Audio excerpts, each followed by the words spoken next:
राति हेले हिंस्र हेउछि कि जलेश्वर पुलिस रास्तारे जहाकु देखुछि बाड़िया पिटा करुछि, गाल को चापड़ा मारुछि, अंटा को गोईठा मारुछि।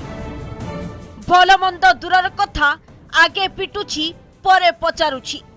सिविल ड्रेस रे आसी रास्तारे देउछि 3rd डिग्री। बालेश्वर जिला जलेश्वर बजारु एक वीडियो एबे सोशल मीडिया रे भाइराल हेउछि। जो वीडियो रे देखिबाक मिलुछि गोटे पीसीआर भ्यान आसी अटकुछि आउ सही पीसीआर भ्यान रु दळे पुलिस कर्मचारी ओल्हाई पड़ी चाली चाली आसुछन्ति। एहा परर घटना जहा कि पुलिस को बदनाम कला भली। वीडियो भाइराल न होइतिले बोधे असल रूप सामना को आसी नथांता। पाट्रोलिंग बेले रास्तारे असुविधार सामना करुथिबा लोकन को सहाय्य परिवर्ते देखाउछि नाली आखि आउ जदि किछि पाटी फिटाइबो सीधा पिटुछि।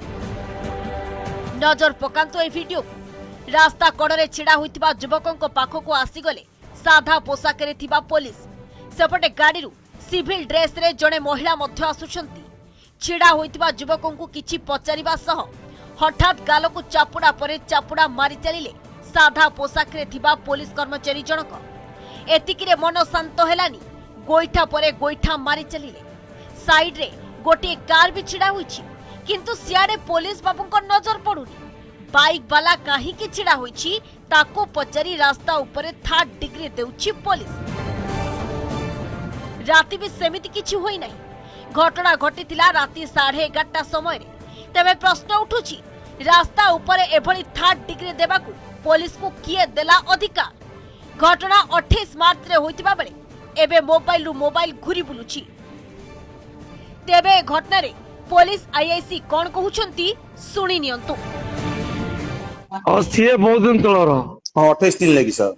हाँ सेटा को ऑलरेडी माने हम इसरे बसिकी सेटा माने हे छी कथा वार्ता की मिसा लगी कुडा कुने हे छंदी सेटा लगी सर हम ऑफिस से जाके पहुंचलानी से वीडियो रे सर। हां हां और से कथा सर एक्चुअली घटनाटा कोन थिला सर माने माडर कारण कोन सर?